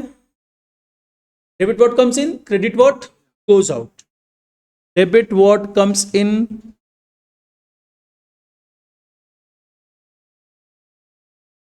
जो आ रहा है उसे डेबिट करो, जो जा रहा है उसे debit what comes in, credit what goes out. ठीक है, नेक्स्ट आते हैं नॉमिनल अकाउंट। देखो नॉमिनल अकाउंट के लिए रूल क्या है ना, हम लोग सीक्वेंस ले रहे हैं, क्योंकि मेरे को प्रॉफिट या लॉस तो तभी पता चलेगा ना जब एक तरफ इनकम दिखे, एक तरफ एक्सपेंडिचर दिखे, और दोनों का डिफरेंस इज द प्रॉफिट या लॉस। तो हम लोग एक जगह इनकम डालेंगे, एक जगह एक्सपेंडिचर डालेंगे।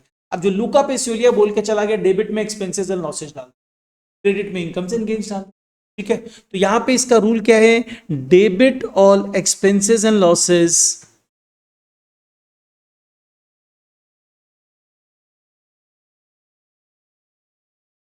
credit all incomes and gains. Debit all expenses and losses, credit all incomes and gains. These are the rules to pass journal entry under traditional approach, and these rules are known as the golden rules. ये हो गया, कोई दिक्कत नहीं है इसमें। Next of ये तो हुआ golden rule according to the traditional approach. अब एक बार हम लोग नेक्स्ट पार्ट और समझ लेते हैं, दैट इज मॉडर्न अप्रोच। फिर जो अप्रोच जिसको समझ में आए फॉलो करना, एंट्री तो एक ही बननी है। मॉडर्न अप्रोच, देखो मॉडर्न अप्रोच क्या बोलता है पता है? मॉडर्न अप्रोच बोलता है, देखो ये है एक बिजनेस। मॉडर्न अप्रोच बोलता है देखो ये एक बिजनेस है, और इस बिजनेस में तुम्हें क्या क्या दिखाई दे रहा है। देखो अगर तुम बिजनेस करता है तो बिजनेस में क्या क्या दिखाई देगा तुमको। सबसे पहले ओनर घर से पैसा लेके आएगा, जिसको तुम लोग क्या नाम देते हो, कैपिटल, है ना। कैपिटल दिखेगा। अब कैपिटल लाके वो क्या करेगा, कुछ परचेज करेगा, कुछ सेल करेगा, कुछ सैलरी देगा, कुछ कमीशन रिसीव करेगा, यही करेगा, मतलब ट्रांजैक्शंस करेगा। ट्रांजैक्शंस मींस एक्सपेंसेस और इनकम करेगा, राइट। ठीक है, तो हम लोगों को दिखाई क्या देंगे, expenses, incomes. Expenses includes losses also and incomes includes gains also. ठीक है, और क्या क्या दिखाई देगा। अरे जब काम करोगे तो कुछ तो लाइबिलिटीज भी अराइज होगी, एसेट्स भी अराइज होगा। अरे फर्नीचर खरीदेंगे हम, क्रेडिट में गुड्स खरीद लिए, पैसा देना बाकी है, लोन ले लिए, पैसा देना बाकी है, तो लाइबिलिटीज भी तो अराइज होगी। मतलब कुछ एसेट्स एंड लाइबिलिटीज भी दिखाई देगी। ये ओनर पैसा निकालेगा भी, तो पैसा निकालेगा उसको ड्राइंग्स नाम से नहीं दिखा के कैपिटल से एडजस्ट कर देंगे, नेगेटिव कर देंगे। मतलब कैपिटल के साथ जो रखेंगे, कैपिटल का नेगेटिव बैलेंस ही तो ड्राइंग्स होता है, तो उसको अलग नाम से नहीं दिखा रहा है। मॉडर्न अप्रोच बोलता है बिजनेस में यही सब चीजें घूमती रहती है, यही एक साइकिल है जो घूमता रहता है। एक्सपेंसेस होगा, इनकम होगा, कैपिटल आएगा, ड्राइंग्स होगा, फिर अल्टीमेटली बिजनेस इसी प्रोसेस में चलता रहेगा। तो ये मॉडर्न अप्रोच बोलता है इतने ही अकाउंट होते हैं। ये जो है अकाउंट है, अकाउंट मतलब बुक्स में जो रहते हैं, तो बुक्स में कौन कौन रहेंगे, यही सब रहेंगे ना, तो these are the account. According to the modern approach account मतलब asset, liability, income, expenses and capital, that's it, और कुछ नहीं।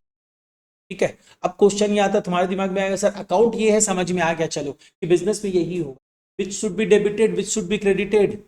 तो हम लोग अगर यहां पे जाएं कि ट्रेडिशनल अप्रोच, तो वो तो अलग पार्ट था।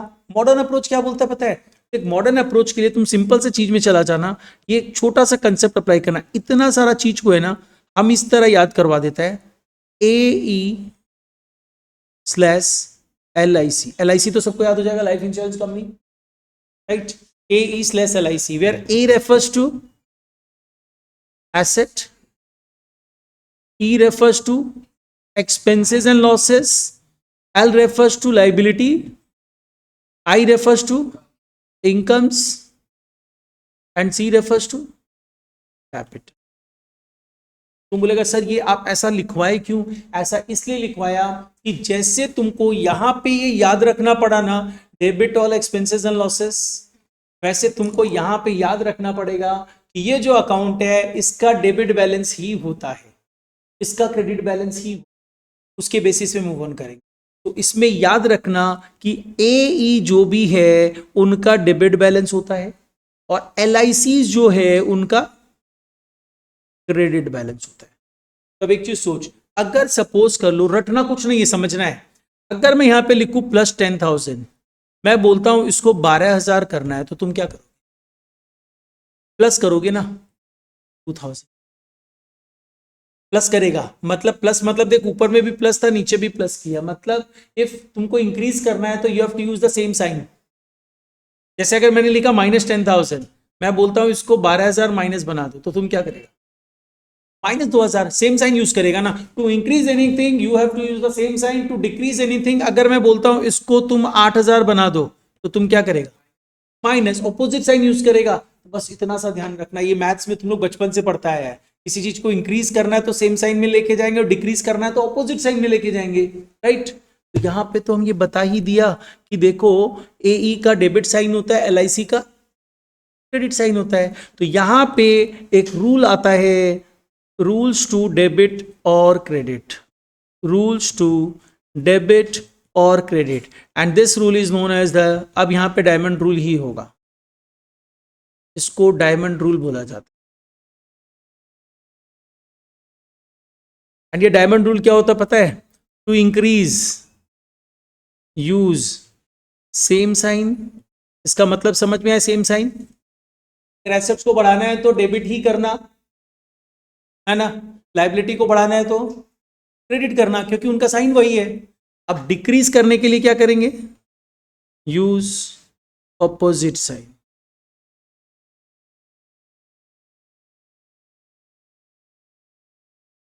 डन।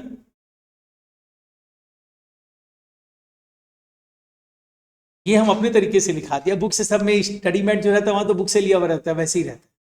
ठीक है, क्लियर ये चीज? अच्छा, अब एक चीज पे ध्यान दो, ये जो मॉडर्न अप्रोच है ना, वो तुमको एक फंडा भी देता है। तो फंडा ये देता है, बोलता अकाउंट्स में ना हर चीजें एक इक्वेशन पे डिपेंड करती, ऑलवेज एक तराजू है वो बराबर इक्वल ही रहता है, डेबिट इक्वल टू क्रेडिट होता ही होता है। तो ये बोलता है ऑलवेज क्या होता है? एसेट्स इक्वल टू लाइबिलिटीज होती है।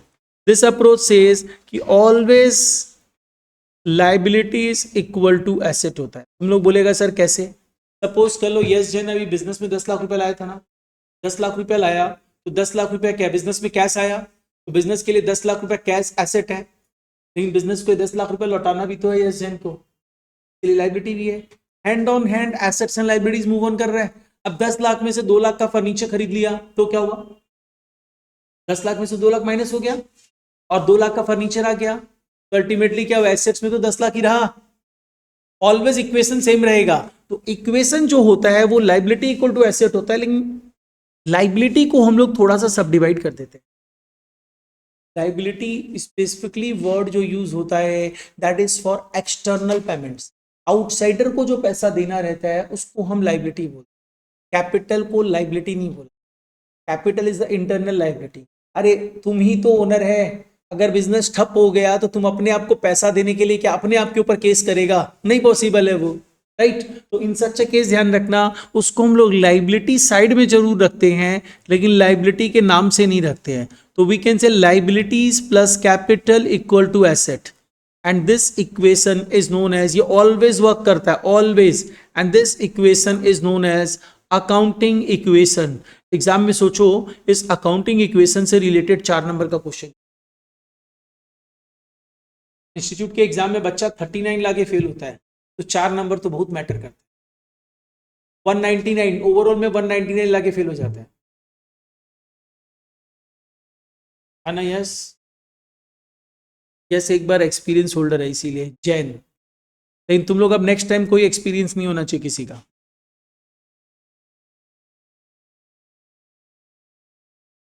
Accounting equation. अब हम लोग आते हैं जर्नल एंट्रीज में आते हैं, क्योंकि तुम लोग से देखे जर्नल एंट्रीज तुम लोग कैसा करते हो। देखो यहां पे इसमें हम तुम लोगों को पूरा का पूरा थ्योरेटिकल पोर्शन डाल दिया है कि क्या है क्या नहीं है। इधर आओ, यहां पे अभी तुम लोग को जो नोट्स दिया है उसमें तुम लोगों को क्या दिख रहा है? डबल एंट्री सिस्टम का डेफिनेशन दिख रहा है, जनरल रीडिंग दे देना। हम लोग नेक्स्ट क्लास इससे रिलेटेड ट्रू फॉल्स करेंगे थोड़ा बहुत। डबल एंट्री सिस्टम का एडवांटेज, जनरल रीडिंग दे देना। अकाउंट्स में टी फॉर्म यूज होता है, तो याद करो लेजर जो हमेशा बनाता है किस फॉर्म में बनाता है, टी फॉर्म में तो बनाता है। ये तो टी फॉर्म ही तो हुआ। वो अभी तक तुमको नहीं पता था टी फॉर्म?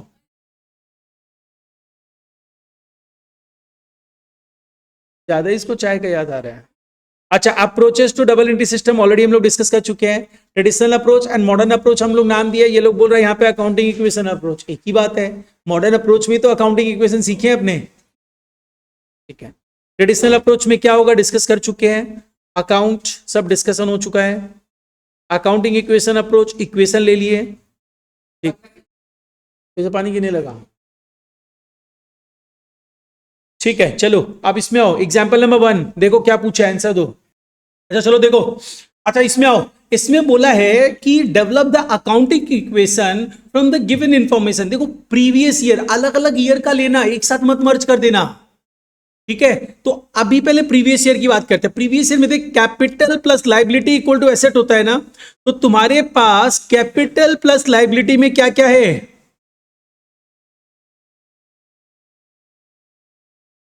ये रहा capital plus liability equal to asset.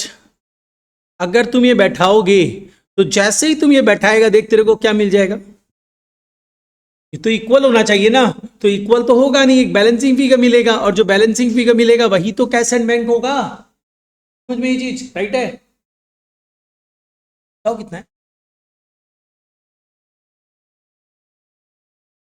अलग अलग हमको सॉल्व करना पड़ेगा पूरा। देखो इसको अगर अपने टोटल करेंगे तो ये कितना हो रहा है, कैपिटल प्लस लाइबिलिटी, इसको 1,50,000 प्लस 70,000 कितना अमाउंट हो गया, 2,20,000। मतलब ये जो अगर 2,20,000 है तो capital plus liability equal to asset होता है, तो इट मस्ट बी 2,20,000। बट ऐसा है नहीं, क्यों नहीं है ऐसा? क्योंकि देखो इसमें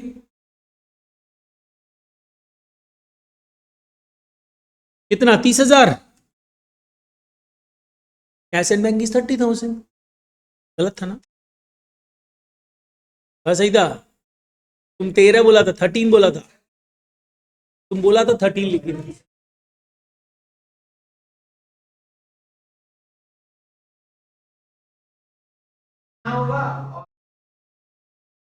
हाँ बोल, क्या बोल रहे हैं?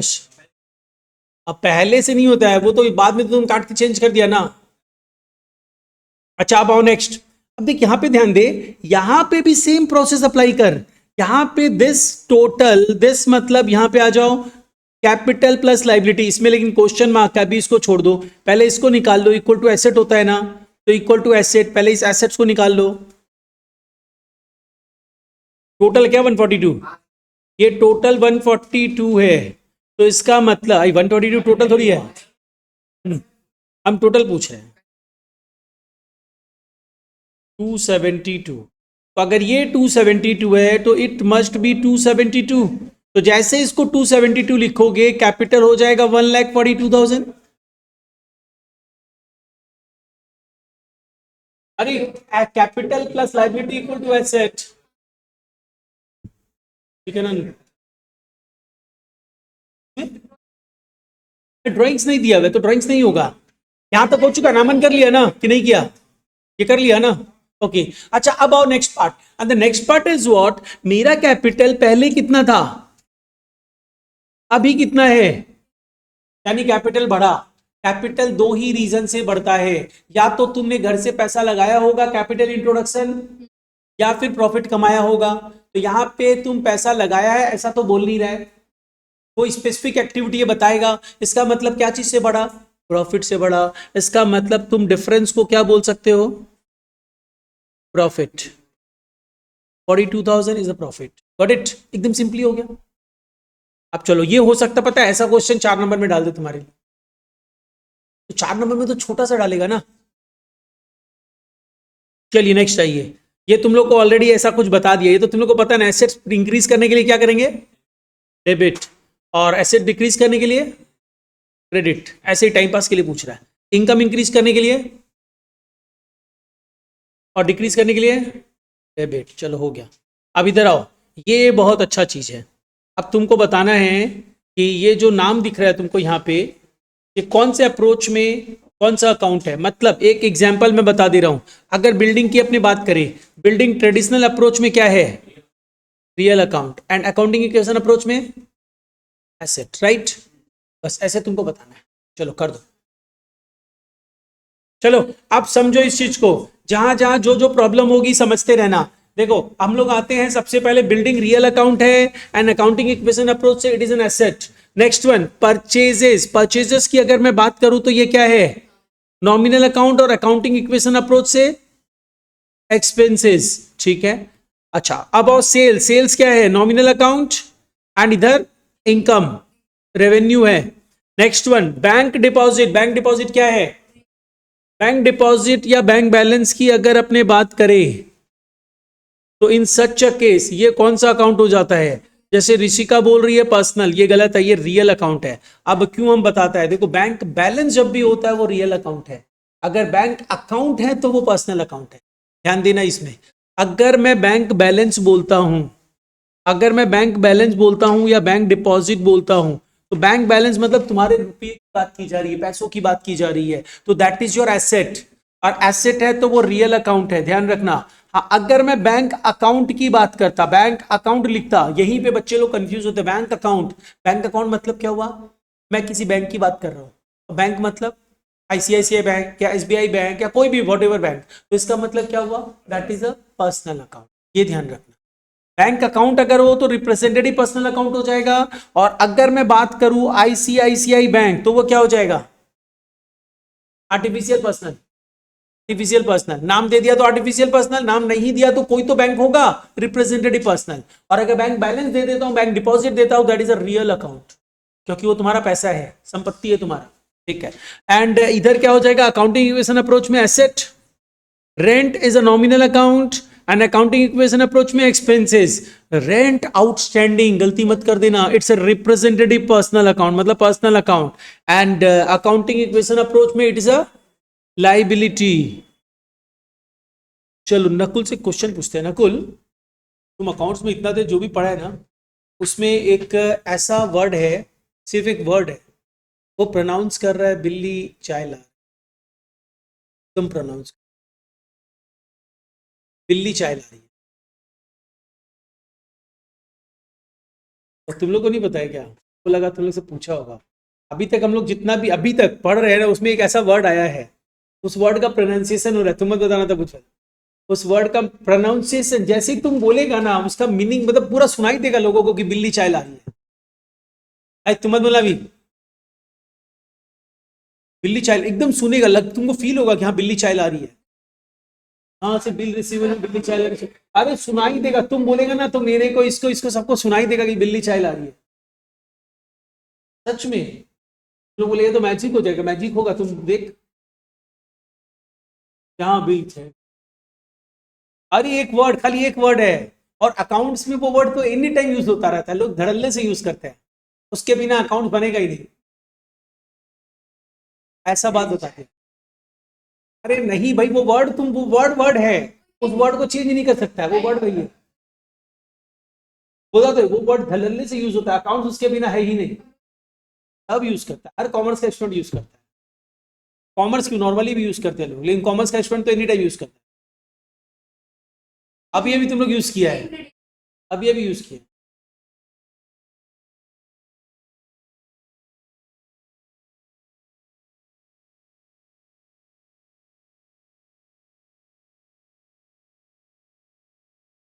क्या यस, तुम तो बता देता। लाइबिलिटी को थोड़ा पॉज दे दे। लाइबिलिटी, अरे लाइबिलिटी मतलब क्या हुआ? लाइबिलिटी का मतलब क्या होता है? अरे लाइबिलिटी मतलब क्या होता है? और क्या, अरे इसका मतलब तो यही है। लाइबिलिटी मतलब बिल्ली चाय लाई, तो बनेगा नहीं यार, ये तो बन रहा है लेकिन। चलो ठीक है, जोक्स अपार्ट, वापस से बैक टू द स्टडी आ जाओ। कैश क्या है? लेकिन देखो पूरा एकदम फील हो रहा है कि लाइबिलिटी। हाँ कोई आया, मेरे को दिखा है। कैश क्या है, रियल अकाउंट है, और इधर एसेट। इतना खुश होके क्यों बोल रहा है? अच्छा, और एडजस्टेड परचेजेस एक ही बात है, एडजस्टेड परचेजेस नॉमिनल अकाउंट है और इधर ये क्या है, एक्सपेंसेस है। लेकिन ध्यान रखना, एडजस्टेड परचेजेस और परचेजेस में डिफरेंस होता है। परचेज मतलब ग्रॉस परचेज होता है, या you can say net purchases होगा, और इसमें क्लोजिंग स्टॉक हटाया हुआ है।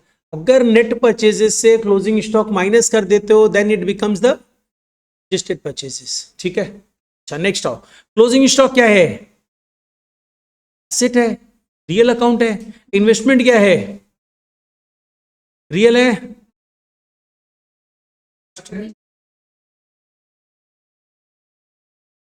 इसको बंद कर, फिर पानी गिरने लगा। इन्वेस्टमेंट एसेट है, ये तो सही है, बट रियल कैसे है? डेटर्स भी तो एसेट है। देखो इन्वेस्टमेंट का मतलब क्या है, इन्वेस्टमेंट रियल अकाउंट नहीं होता है, इट्स उज्ज्वल क्या होता है, इन्वेस्टमेंट पर्सनल अकाउंट होता है, रिप्रेजेंटेटिव पर्सनल होता है।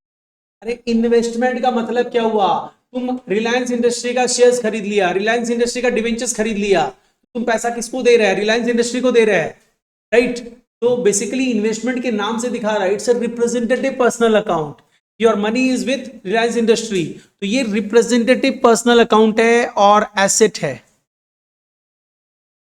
तो एसेट ही, anything receivable asset, debtors personal account, representative personal and asset, sales tax, debtors.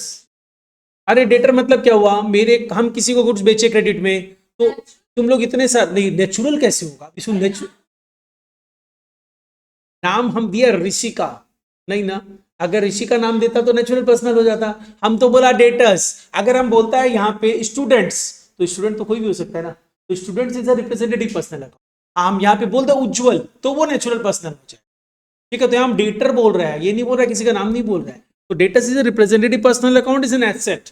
Sales tax payable, personal, representative personal, ठीक है, एंड इसके साथ साथ लाइबिलिटी, ये तो पेबल से समझ में आ रहा है। और वैसे हाँ नहीं, नॉमिनल कैसे, सेल्स टैक्स पेबल है, सेल्स टैक्स पेबल मतलब तुमको पैसा गवर्नमेंट को देना है, तो गवर्नमेंट तुम्हारा यहाँ पे पर्सनल अकाउंट हुआ है, लेकिन उसका नाम नहीं लिख रहे हैं, इसलिए sales tax payable is a representative personal account. और वैसे तुम लोग एक गलती मत करना ना, इसीलिए तुम लोग को हिंट दे दिया, हर लाइबिलिटी तुम अगर ये आइडेंटिफाई कर पा रहे हैं कि ये लाइबिलिटी है, तो तुरंत समझ जाना ये personal account he, anything any liability is a personal. ठीक है, next, discount allowed, nominal account, expenses and losses, bad debt, nominal account, expenses and losses, capital, representative personal account, capital, liability, वो capital capital ही होता है, accounting equation approach model approach, capital तो capital होता है। ठीक है, ड्राइंग्स, रिप्रेजेंटेटिव पर्सनल अकाउंट, और capital, capital negative sign में हो जाता है, तो ड्राइंग्स तो माइनस कर देता है ना कैपिटल से। अच्छा, अब प्रोविजन को एक बार छोड़ के बात करते हैं, उसको थोड़ा डिटेल में समझाएगा। Interest receivable, anything receivable is an asset, ये लेकिन रिसीवेबल है ना, तो ये क्या हो गया, रिप्रेजेंटेटिव पर्सनल, नॉमिनल नहीं है। इंटरेस्ट मिलना है, मिला नहीं है। इंटरेस्ट रिसीवेबल मतलब अक्रूड इंटरेस्ट, इंटरेस्ट रिसीवेबल मतलब accrued interest, and accrued interest is what, accrued interest is representative personal account. ठीक है ना, next, pre rent received in advance मतलब pre received rent, pre received rent is again representative personal account and it's a received नहीं है, receivable है। कहां पे, और ये भाई इन एडवांस भी तो है, हम सोचा इंटरेस्ट का बोला, रेंट रिसीव्ड इन, रेंट रिसीव्ड नहीं है, रेंट रिसीव्ड इन एडवांस है, मतलब प्री रिसीव्ड रेंट है, एंड प्री, हाँ तो वो इंटरेस्ट रिसीवेबल है। तो रेंट रिसीव्ड इन एडवांस मतलब प्री रिसीव्ड रेंट, और प्री रिसीव्ड रेंट क्या हो जाएगा, रिप्रेजेंटेटिव पर्सनल, और साथ साथ liability. Next, prepaid salary, representative personal account, asset. अब प्रोविजन फॉर बैड डेट, अच्छा इसको भी छोड़ते हैं, आगे बढ़ते हैं। Bad debt recovered, bad debt हुआ पैसा वापस मिल गया, तो ये तो इनकम है, गेन है ना। अरे तेरा बैड डेट हो गया था, नॉमिनल अकाउंट, एंड इधर इनकम, डेप्रिसिएशन, नॉमिनल अकाउंट, इधर एक्सपेंसेस, पर्सनल इनकम टैक्स मतलब ड्रॉइंग्स, डेप्रिसिएशन तो लॉस होता है भाई, लॉस तो नॉमिनल अकाउंट होता है। पर्सनल इनकम टैक्स ड्रॉइंग्स मतलब रिप्रेजेंटेटिव पर्सनल अकाउंट, एंड इसके साथ साथ कैपिटल से माइनस। अच्छा, स्टॉक रिजर्व, ये भी रिजर्व मतलब प्रोविजन ही होता है, एक बार होल्ड पे रखो। Bills payable, liability and representative personal, real किससे हो जाएगा? हाँ लाइबिलिटी, और याद कर अभी थोड़ी देर पहले बोला लाइबिलिटी मतलब पर्सनल अकाउंट। अच्छा देखो, अब बता रहा है सब रिजर्व प्रोविजन एक ही चीज होता है, ध्यान रखना। Any kind of reserves and provisions होता क्या पता है? रिजर्व्स एंड प्रोविजंस का मतलब, हाँ रिजर्व्स एंड प्रोविजन मतलब ध्यान रखना ये कस्टमर एज एज कस्टमराइज होता है, मतलब रूल्स में नहीं आता ये चीज, एज कस्टमराइज होता है। कस्टम मतलब क्या हुआ, जो हम लोग चीजों को फॉलो करते रहते हैं तो अचानक से राइज हो जाता है। अपने इनको valuation, any kind of reserve and provisions are termed as a valuation account. But अब ये अगर तुम थोड़ा सा डिटेल में जाए तो समझ भी सकता है, बट अदरवाइज ध्यान रखना any kind of reserves and provisions are personal account, sorry personal evaluation account. तो हम लोग यहां पे देखो क्या लिख रहे हैं, इसको समझते हैं अब एक एक को। प्रोविजन फॉर डेप्रिसिएशन, हमने एक पार्ट लिखा valuation account both the part में, मतलब under both the division it is a valuation account. But अब हम लोग थोड़ा सा अलग से समझ भी, देखो प्रोविजन फॉर डेप्रिसिएशन का मतलब क्या हुआ, मैंने प्रॉफिट निकाल के रख लिया एसेट को रिप्लेस करने के लिए। अरे डेप्रिसिएशन क्यों निकाला जाता है? डेप्रिसिएशन का पैसा किसी को देता है क्या तुम? रख के रखता है, क्यों रखता है? फ्यूचर में जाके एसेट को रिप्लेस करेंगे। तो प्रोविजन फॉर डेप्रिसिएशन मतलब प्रॉफिट का पैसा निकाल के रख लिया गया है, इसलिए रख लिया गया है हम फ्यूचर में एसेट को रिप्लेस करेंगे। ये पैसा किसका था? मेरा मतलब ओनर का। इसका मतलब ये देखा जाए तो प्रोविजन फॉर डेप्रिसिएशन ओनर को रिप्रेजेंट करेगा, तो इसका मतलब ये कौन सा अकाउंट होगा? ठीक है। और अगर तुम इधर चला जाए, क्या नाम है, मॉडर्न अप्रोच में, तो ये कौन सा अकाउंट हो जाएगा? लाइबिलिटी। लेकिन वैल्यूएशन अकाउंट है, ये समझाने के लिए मैं ऐसा डिटेल बता दिया है। लिखते समय वैल्यूएशन अकाउंट लिखना, हाँ तुम्हारा ज्यादा मन हो तो वैल्यूएशन ब्रैकेट में पर्सनल लिख देना। मतलब यहाँ पे अपने ये ट्रेडिशनल अप्रोच में वैल्यूएशन लिख के पर्सनल लिख सकते हैं, और यहाँ पे वैल्यूएशन लिख के लाइबिलिटीज लिख सकते हैं। ठीक है।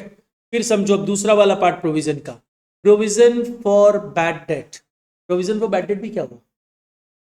प्रॉफिट का एक पार्ट निकाल के रख लिया, इसलिए में बैड डेट होगा। हुआ क्या? अभी तो नहीं हुआ ना, जब तुम निकाला है तो हम लोग अभी की बात कर रहे हैं, फ्यूचर की बात नहीं कर रहे हैं। तो अभी हम लोग जो पैसा निकाल के रखे हैं वो प्रॉफिट का पार्ट है। वो प्रॉफिट किसका है? ओनर का है। ओनर का है। अरे बिजनेस के पॉइंट से सोच, ओनर के पॉइंट से क्यों सोच रहे हैं?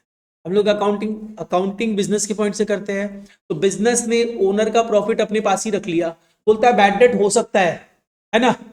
तो बिजनेस अगर बोल रहा है बैड डेट हो सकता है, तो क्या बैड डेट हुआ? नहीं ना। तो तुम लेकिन सोच के निकाल लिए वैल्यू करके कि हो सकता है बैड डेट, तो इस तरह के अकाउंट को अपने बोलते हैं वैल्यूएशन अकाउंट। बट लेकिन अगर तुम अगर ज्यादा डेप्थ में जाना चाहे तो तुम क्या बोल सकता है? ओनर का पैसा है, मतलब पर्सनल अकाउंट। और लाइबिलिटी, तो यहां पे अगर हम लोग लिखे प्रोविजन फॉर बैड डेट में, तो it's a valuation account, and इसके साथ साथ तुम यहां पे क्या लिख दोगे, ये पर्सनल है, ये लाइबिलिटी। सेम चीज आ जाओ रिजर्व में। स्टॉक रिजर्व मतलब क्या हुआ, हम लोग कभी कभी क्या होता है ना, स्टॉक जो होता है उसका वैल्यू को एडजस्ट करते हैं। ठीक है, मार्केट वैल्यू जैसे याद है तुम लोग कहीं पढ़ा हुआ होगा पहले, स्टॉक हम लोग क्या करते हैं, कॉस्ट और market price which ever is lower पे दिखाते हैं स्टूडेंट्स कंसेप्ट पे। तो सपोज के लिए कॉस्ट 1 लाख है, मार्केट प्राइस सपोज के लिए 80,000 है, तो तुमको कितने पे दिखाना चाहिए? 80,000 पे। लेकिन सपोज कर लो उज्जवल बोलता नहीं, हम 1 लाख पे दिखाएंगे, 1 लाख पे दिखा दिया, और 20,000 रुपए का स्टॉक रिजर्व बना दिया, मतलब 20,000 प्रॉफिट को कम कर दिया। प्रॉफिट कम किया तो प्रॉफिट किसका है? हर प्रोविजन में यही चीज अप्लाई होगा, अरे प्रॉफिट किसका है, अभी यूज नहीं हुआ ना, ओनर का है ना। लेकिन तुम एस्टिमेशन बेसिस पे निकाल के रख लिया कि इतना नुकसान हो सकता है, तुम तो एस्टिमेट किया ना, वैल्यू किया, तो वैल्यूएशन अकाउंट, तो वैल्यूएशन बोल के दिखा दे। और तुम ज्यादा डेप्थ में जाना चाहे, भाई ओनर का पैसा है, पर्सनल अकाउंट है, ओनर का पैसा है, बिजनेस को तो देना पड़ेगा ओनर को, अगर यूज नहीं किया तो इसका मतलब क्या हुआ, लाइबिलिटी है। तो यहाँ ध्यान रखना, अपने लिख देंगे वैल्यूएशन अकाउंट। वैल्यूएशन लिखने से भी तुमको पूरा मार्क्स मिलना है। अगर तुम ज्यादा डेप्थ में जाएगा तो लिख सकता है पर्सनल अकाउंट एंड लाइबिलिटी। ठीक है, हर प्रोविजन एंड रिजर्व लाइबिलिटी है। Except provision on any liability, जो अप्लाई नहीं होता है लेकिन क्या होता है ना, बेसिक अकाउंटिंग में दे सकता है। जैसे provision for discount on creditors भी होता है, लेकिन वो अगेंस्ट प्रिंसिपल ऑफ कंजर्वेटिज्म। छोड़ना, अभी मत समझ, जब बाद में डिटेल में समझाएगा तो समझना, अभी कंफ्यूज हो, तो इसीलिए तो बोला अभी छोड़ दे। नहीं, हम समझाएगा ना, नहीं पता तो क्यों। ठीक है, अभी आज हम लोग और कुछ नहीं कर रहे हैं, ये एक बार गो थ्रू करके रखना। और तुम लोग एक काम और करना, इससे तो जर्नल एंट्रीज तो आता ही है सबको, तो ये जो जर्नल एंट्री एग्जाम्पल नंबर 2 है ना, इसमें करीब करीब कितना ज़्यादा जर्नल एंट्री नहीं है, जा रहे कहाँ से चले, जितना भी जर्नल एंट्रीज है ट्राई कर लेना, इसी पेपर में ट्राई करना।